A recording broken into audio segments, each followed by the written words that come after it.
Back in a moment here at the arena in San Juan. First set is done. Adamson taking that one. Second set is done. Adamson also pocketing that one, this time in a more emphatic fashion. What was the difference in this second set, Ian, that we didn't see in that very tight first set? Definitely, Adamson has made adjustment when it comes to their offense. Kita mo naman, ang ganda ng palo ng Pineda. Gumana yung Pineda dito sa second set. 7 attack points compared to 6 for UE. Blocking 5 against 1. So, obviously, the offense of UE not in sync. They had a change in the setter, proving that they wanted, more offense, pero walang nangyari. Service aces, 5 for Adamson, none for UE. So that's 5 easy points right away there for Adamson. Unforced errors, 8-7. So you've got a UE squad that was really, keeping at pace with Adamson in that first set until that call. Second set, nanghina na ulit, and the energy level of Adamson just kept on pushing them.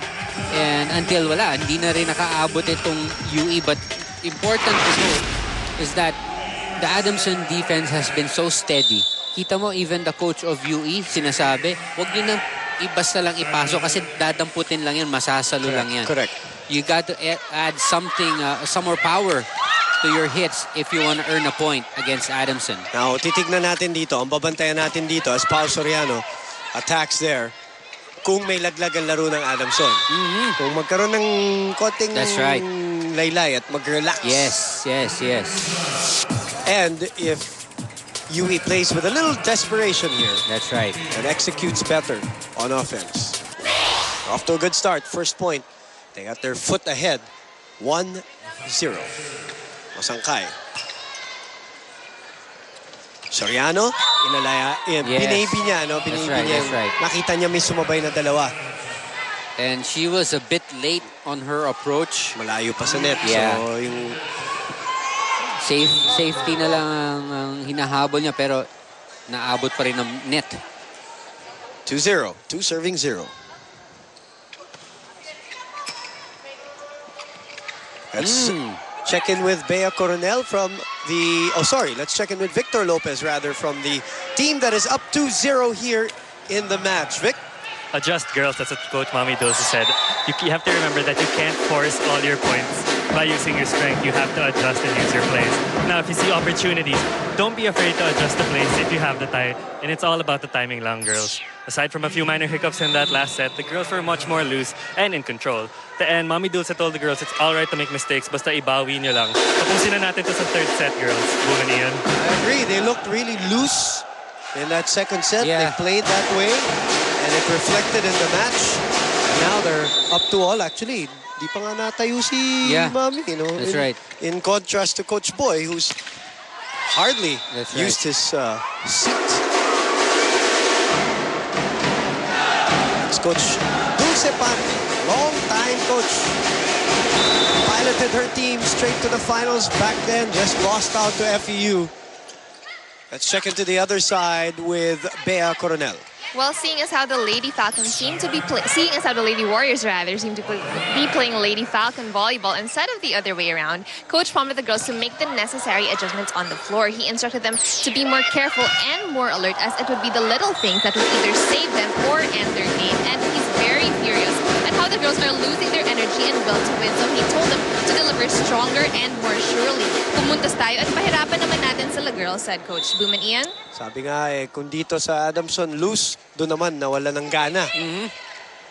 Sometimes a call takes out something off of you. If you play the game, and this is in any sport, lalo na yung mga ganyan, the tennis or basketball, there's a big call that goes against you that kind of switches the momentum. That's Sometimes true. Some players are not able to recover. That's true. And that is the mental aspect of the sport. Correct. Not just volleyball, it could be anything.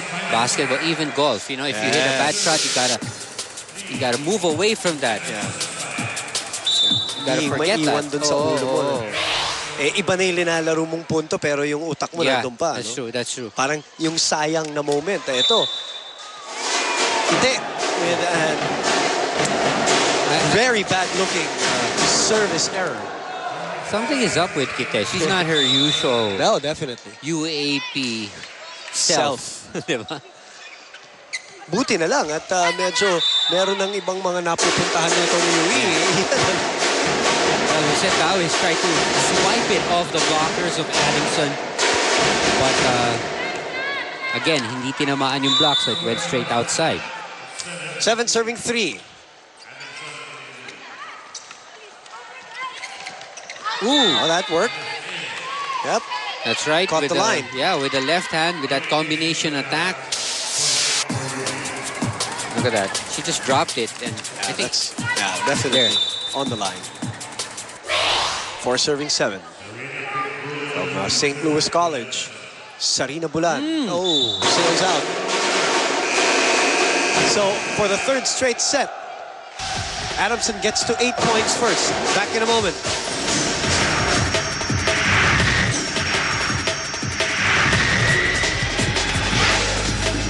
Back here at the arena in San Juan, Volleyball Central, Boom Gonzalez together with Doki and Laurel. Later on, FEU and De La Salle tangle with each other. But first, the business at hand. Adamson ahead 8-4 and ahead 2 sets to love against the UE Lady Warriors. during their warm-up, kita ko yung Adamson talagang they were having fun.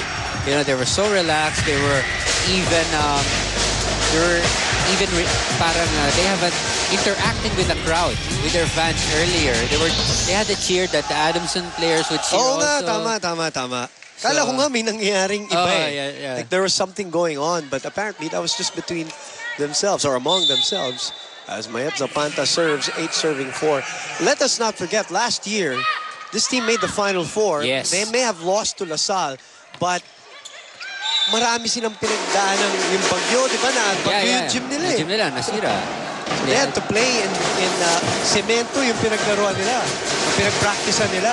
They didn't even know where they would practice the next practice session. Yeah, Kasi right. walang bakanting court.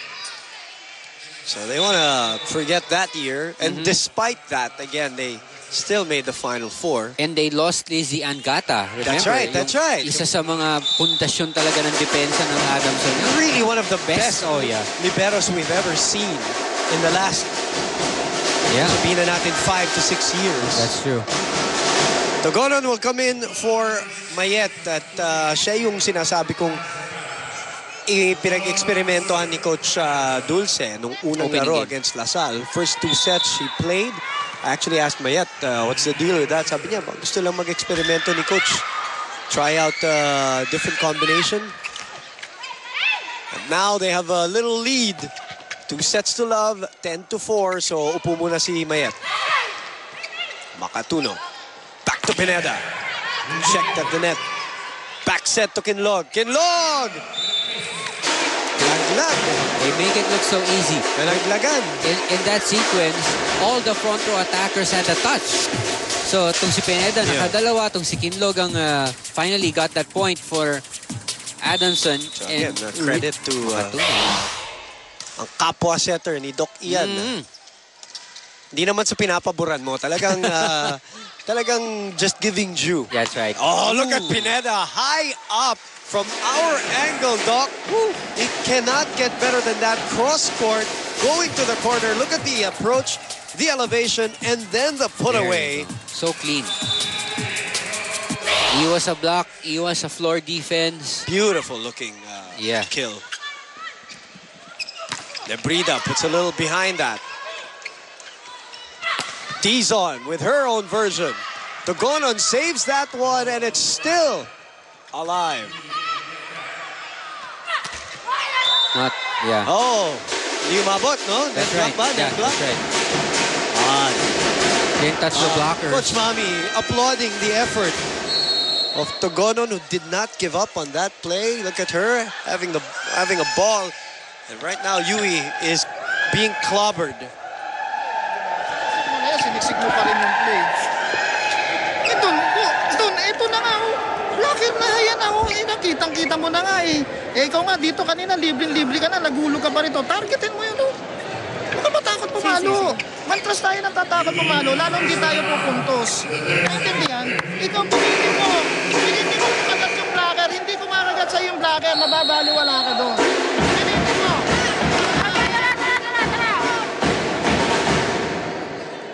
Pray for us. Kapit tayo, kapit. Hey, lady! Warriors fight! Wait, tsaga lang.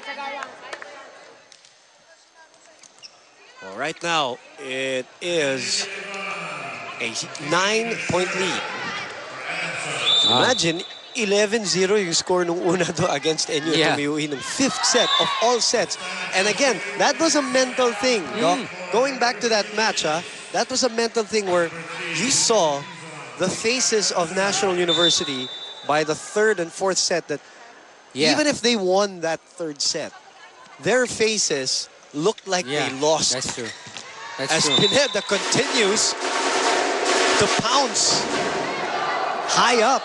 I was watching that game in the TV, and I was starting to believe that it's going to be the day that I'm going to see a 15-0 for the first time in a 5th set. So, sabi ko, mukhang posible pa lang mangyari. Because 11-0, only 4 points, and the way that NU played, you're right, it was like they weren't really on the floor. Yes. And you know, there are expectations of that team. True. And that's a learning Big process for them. Oh, the learning process yun para sa kanila to handle the talk, to handle the buzz, to handle, you know, any kind of adversity that comes their way. Dumoble yung puting buhok ni Coach Naku, Francis. Oo nga, binibiro mo nga, no? Nung larong yun. And he kept saying, during the timeouts, respetuhin nyo yung kalaban nyo. Don't be overconfident. This year, it's pretty hard to be overconfident with the teams that we've had. As Pineda, again with that one, Kite sends it over for a free ball, so they go back to Sheila, who varies her attack. Another free ball. Easy over. May goes to Pineda. Zone 1, but Bulan was there. Nebrida. Kuhang-kuha ng Adamson. Guevara is always blocking this way. Togonon saves that. Pineda again. Oh, ito may pagod na yun eh. Oo may naman. pagod na yun. Apat na sunod.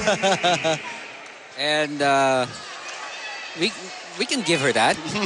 First spiking error, probably just a second for Pineda in this match.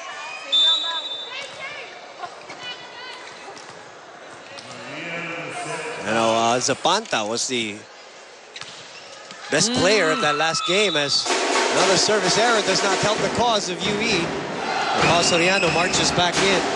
Eto na, nag-shuffle na nagpapalasa na ng tao si Coach Mami with this lead. 15 serving 17. Pineda was still 13 points in that match.